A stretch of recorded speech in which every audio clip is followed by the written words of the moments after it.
दोस्तों welcome back to my YouTube channel J classes 05 पर स्वागत है। दोस्तों आज के हम लोग इस वीडियो पे देखने वाले जो आप लोगों का एग्जाम होगा 26 फरवरी को 11 क्लास इतिहास का। इसके लिए हम लोग very very important viral question answer देखने वाले हैं जो डायरेक्ट आपके फाइनल एग्जाम में देखने के लिए मिलेगा। इसलिए आप लोग इस वीडियो को बिना स्किप करके देखिए और अंत तक देखिए। तो चलो दोस्तों हम लोग समय को नहीं गवाते और वीडियो को स्टार्ट करते हैं। तो फर्स्ट क्वेश्चन में पूछा गया है कि मेसोपोटामिया का शाब्दिक अर्थ क्या होता है। तो एक का जो राइट उत्तर जो हो जाएगा मेरे प्यारे दोस्तों वो हो जाएगा दो नदियों के बीच की भूमि को हम लोग मेसोपोटामिया कहते हैं। ठीक है, और मेसोपोटामिया किन दो नदियों के बीच स्थित है तो दजला और फरात। ठीक है, ये भी आप लोगों को याद कर लेना है। अब क्वेश्चन नंबर 2 की ओर बढ़ते हैं। तो पूछा गया है कि असीरिया सभ्यता की राजधानी कहाँ थी, यानी कि जो असीरिया सभ्यता जो है उसकी राजधानी कहाँ थी। तो आप लोगों का दो का जो राइट उत्तर जो हो जाएगा ऑप्शन नंबर ए हो जाएगा। ठीक है, यानी कि बेबीलोन हो जाएगा। अब हम लोग क्वेश्चन नंबर 3 की ओर बढ़ते हैं। तो पूछा गया है कि सुमेर का शाब्दिक अर्थ क्या होता है, यानी कि जो सुमेर है उसका शाब्दिक अर्थ क्या है। तो हो जाएगा आप लोगों का ईंटों से बने शहर को हम लोग ही सुमेर कहते हैं। ठीक है, तो यही आप लोगों का शाब्दिक अर्थ निकलता है। तो 3 का ऑप्शन नंबर ए आप लोगों का राइट उत्तर हो जाएगा। अब हम लोग क्वेश्चन नंबर 4 की ओर बढ़ते हैं। तो इसमें पूछा गया है कि मेसोपोटामिया की सभ्यता में जो पट्टिकाएं पाई गई है, यानी कि जो मेसोपोटामिया के जो सभ्यता है उसमें जो पट्टिकाएं पाई गई है उनमें किन जानवरों के चित्र की प्रधानता है। तो आप लोगों का हो जाएगा बेल का भी है, रोटियां का भी है, मछलियां का भी है। तो इसका राइट उत्तर आप लोगों का ऑप्शन नंबर डी हो जाएगा, यानी कि इनमें से सभी। अब मेरे प्यारे दोस्तों क्वेश्चन नंबर 5 की ओर बढ़ते हैं। तो पूछा गया है कि कुम्हार के चाक का आविष्कार किस सभ्यता की देन है। तो ये आप लोगों का क्या सभ्यता हो जाएगा। तो आप लोगों का ये मेसोपोटामिया की सभ्यता हो जाएगी। क्या हो जाएगा मेरे प्यारे दोस्तों, तो आप लोगों को याद करना है मेसोपोटामिया की सभ्यता। अब हम लोग क्वेश्चन नंबर 6 की ओर बढ़ते हैं। तो पूछा गया है कि मेसोपोटामिया की प्रमुख उपज वाली फसल कौन सी थी। तो आप लोगों का गेहूं हो जाएगा या जौ या मटर या इनमें से सभी। तो 6 का जो राइट उत्तर आप लोगों का जो होगा मेरे प्यारे दोस्तों वो आप लोगों का ऑप्शन नंबर ए हो जाएगा। ठीक है, यानी कि गेहूं हो जाएगा। अब हम लोग क्वेश्चन नंबर 7 की ओर बढ़ते हैं मेरे प्यारे दोस्तों। तो क्वेश्चन नंबर 7 में पूछा गया है कि झूलते बाग की सभ्यता का देन है। तो जो झूलते बाग वो किस सभ्यता का देन है। तो ये आप लोगों का 7 का जो राइट उत्तर जो हो जाएगा वो ऑप्शन नंबर बी हो जाएगा, यानी कि बेबीलोनिया सभ्यता है। क्या झूलते बाग की सभ्यता का देन है तो बेबीलोनिया सभ्यता आप लोग का राइट उत्तर हो जाएगा। अब मेरे प्यारे दोस्तों क्वेश्चन नंबर 8 की ओर बढ़ते हैं। तो पूछा गया है कि बेबीलोन में झूलते बाग का निर्माण किस शासक ने करवाया, यानी कि जो बेबीलोन है उसमें झूलते बाग का निर्माण किस शासक ने करवाया, उसका क्या नाम था। तो उसका जो नाम जो था मेरे प्यारे दोस्तों वह था नबूवत नेजर हो जाएगा। ठीक है, नबूवत नेजर इसका राइट उत्तर हो जाएगा। अब मेरे प्यारे दोस्तों क्वेश्चन नंबर 9 की ओर बढ़ते हैं। तो पूछा गया है कि किस पुस्तक में जल पलायन की घटना आती है। वो मतलब वो कौन सा पुस्तक था मेरे प्यारे दोस्तों इसमें जल पलायन की घटना आती है। तो बाइबिल हो जाएगा आप लोगों का राइट उत्तर। अब मेरे प्यारे दोस्तों क्वेश्चन नंबर 10 की ओर बढ़ते हैं। तो पूछा गया है कि मिस्र की सभ्यता का विकास किस नदी के किनारे हुआ है, यानी कि जो मिस्र का जो सभ्यता है मेरे प्यारे दोस्तों तो उस किस नदी के किनारे हुआ है। तो आप लोगों का इसका जो राइट उत्तर हो जाएगा ऑप्शन नंबर ए में दिया गया नील नदी के किनारे इसका हुआ है। ठीक है, अब हम लोग क्वेश्चन नंबर 11 की ओर बढ़ते हैं मेरे प्यारे दोस्तों। तो पूछा गया कि रोमन साम्राज्य में नाइट किन्हें कहा जाता है, यानी कि जो रोमन साम्राज्य है वहाँ पर नाइट किसको हम लोग कहते थे। तो आप लोगों का जो राइट उत्तर जो हो जाएगा अश्वारोहियों को हम लोग नाइट कहते हैं। ठीक है, और रोमन साम्राज्य में नाइट किसे कहा जाता है तो अश्वारोहियों को। अब मेरे प्यार दोस्तों अब क्वेश्चन नंबर 12 की ओर बढ़ते हैं। तो पूछा गया कि जब रोम जल रहा था तो रोम का कौन सा शासक बांसुरी बजा रहा था। मतलब जब रोम जल रहा था तो रोम का कौन सा शासक बांसुरी बजा रहा था, उसका जो नाम जो था मेरे प्यार दोस्तों वो नीरो था। क्या था, तो नीरो ही था। ठीक, यही बांसुरी बजा रहा था। ठीक है, जब रोम जल रहा था उस समय यही बांसुरी बजा रहा था। अब मेरे प्यार दोस्तों क्वेश्चन नंबर 13 की ओर बढ़ते हैं। तो पूछा गया कि पेपरस कहाँ पाया जाता है, यानी कि जो पेपराइस या पेपरस है वो कहाँ पाया जाता है। तो आप लोगों का जो हो जाएगा वो हो जाएगा नील नदी के किनारे। तो 13 का आप लोगों का ऑप्शन नंबर ए हो जाएगा आप लोगों का परम सत्य राइट उत्तर।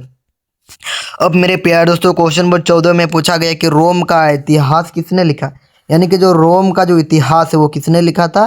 तो आप लोगों का इसका जो राइट उत्तर जो हो जाएगा वो आप लोगों का ऑप्शन नंबर क्या हो जाएगा तो ए हो जाएगा। ठीक है, यानी कि टाइटस लिवी ने ही रोम का इतिहास लिखा था।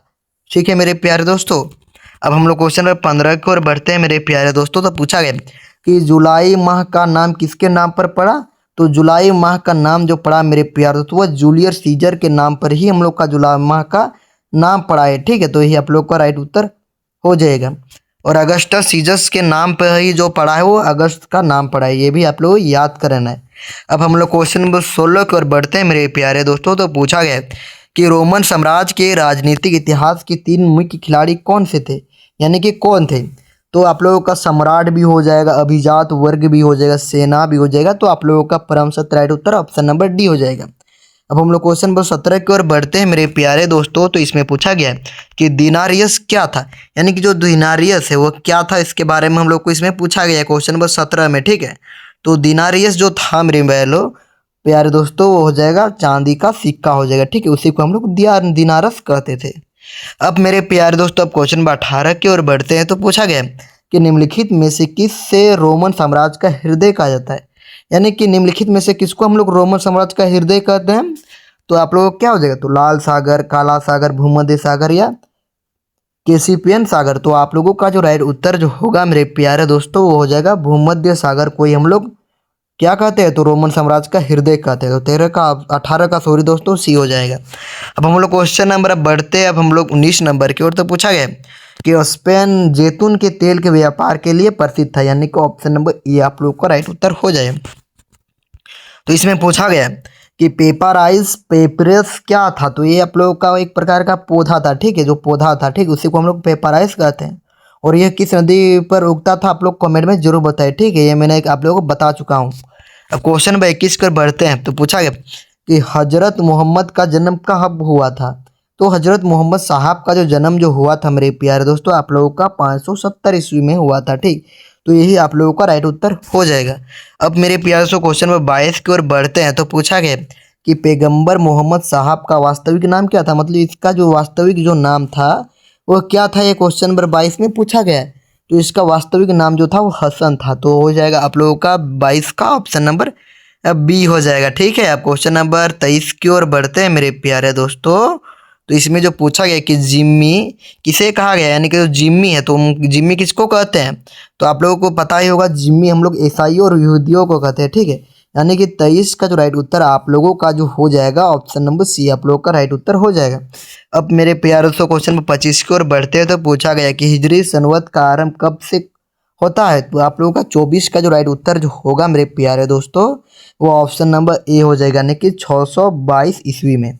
अब हम लोग क्वेश्चन में बढ़ते 25 नंबर की ओर। तो पूछा गया कि अलबरूनी ने किस पुस्तक की रचना की।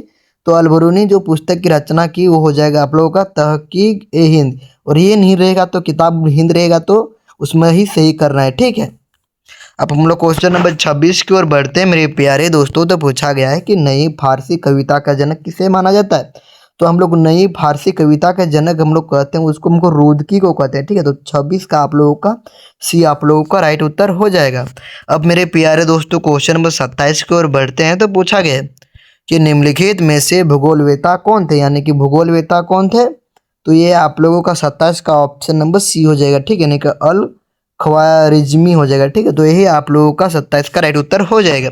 अब मेरे प्यारे दोस्तों क्वेश्चन नंबर 28 की ओर बढ़ते हैं। तो पूछा गया कि मोहम्मद साहब की पत्नी का क्या नाम था, यानी जो मोहम्मद साहब जी जो थे उसका पत्नी का क्या नाम था।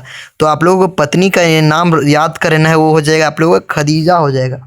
और उसका माँ का नाम पूछा जाएगा तो आप लोग अमीना याद कर लीजिएगा। ठीक है मेरे प्यारे दोस्तों। अब हम लोग क्वेश्चन नंबर 29 की ओर बढ़ते हैं। तो पूछा गया कि क्या पूछा गया है कि किसने दूरबीन और कुतुबनुमा का आविष्कार किया है। तो दूरबीन का आविष्कार जो किया था मेरे प्यारे दोस्तों वो गैलीलियो ने किया था, ये याद करें ना। ठीक है, और इसमें क्या पूछा गया कुतुबनुमा का आविष्कार किया, तो ये जो हो जाएगा मतलब किस देश ने किया था। ठीक है, यानी किस जगह में। तो आप लोगों का 29 का जो हो जाएगा ऑप्शन नंबर बी हो जाएगा। ठीक है, यानी कि चीनियों ने। ठीक, यानी कि चीन में। क्वेश्चन नंबर 30 की गजनी सल्तनत का संस्थापक कौन था, यानी कि जो गजनी सल्तनत जो था मेरे प्यारे दोस्तों उसका संस्थापक कौन था। तो गजनी से आप लोगों का मोहम्मद गजनवी आप लोगों का राइट उत्तर हो जाएगा। अब हम लोग क्वेश्चन नंबर 31 की ओर बढ़ते हैं। तो पूछा गया क्या पूछा गया है कि लुई 14 के अनुसार निरंकुशतम राजतंत्र को किसने संभव बनाया। तो आप लोगों का 31 का जो राइट उत्तर हो जाएगा वो हो जाएगा रिसलू और मेजारिन, दोनों आप लोगों का राइट उत्तर हो जाएगा। अब मेरे प्यारे दोस्तों क्वेश्चन नंबर 32 की ओर बढ़ते हैं। तो पूछा गया है कि सामंती व्यवस्था का मुख्य आधार क्या था, यानी कि जो सामंती व्यवस्था उसका मुख्य आधार क्या था।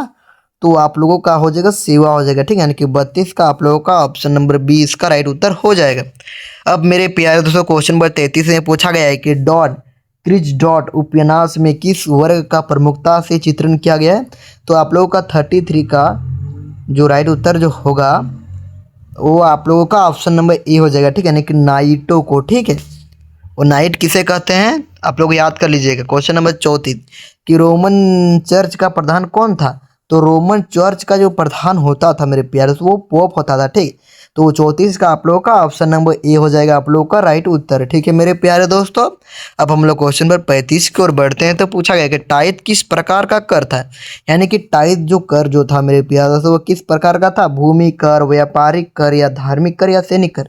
तो ये एक प्रकार का आप लोगों का था मेरे प्यारे वो धार्मिक कर था, ठीक है। यही आप लोगों का राइट उत्तर हो जाएगा। इसमें पूछा गया कि धर्म सुधार आंदोलन के सर्वप्रथम प्रवर्तक कौन थे। तो धर्म सुधार आंदोलन के सर्वप्रथम प्रवर्तक जो थे मेरे प्यारे दोस्तों वो मार्टिन लूथर थे। तो 36 का आप लोगों का ऑप्शन नंबर ए आप लोगों का राइट उत्तर हो जाएगा।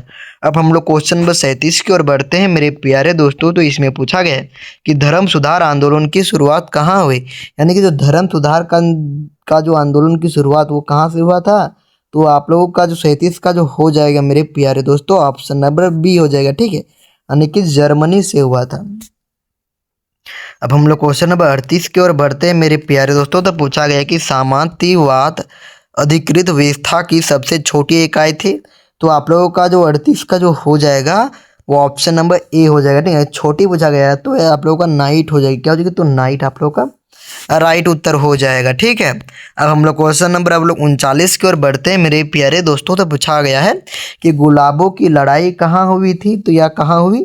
तो आप लोगों का इंग्लैंड में हुआ था, ठीक है। कहाँ पर हुआ था मेरे प्यारे दोस्तों, तो इंग्लैंड में। हम लोग क्वेश्चन नंबर 40 में पूछा कि डिवाइन कॉमेडी के लेखक कौन थे। तो दांते हो जाएगा, ठीक है। तो आप लोगों को ये वीडियो अच्छा लगा तो अपने दोस्तों के साथ ज़्यादा से ज़्यादा शेयर करें। और आप लोगों को इसी प्रकार इंपॉर्टेंट क्वेश्चन आंसर चाहिए तो प्लीज़ लाइक सब्सक्राइब और अपने दोस्तों के साथ ज़्यादा से ज़्यादा शेयर करें। जय हिंद, वंदे मातरम।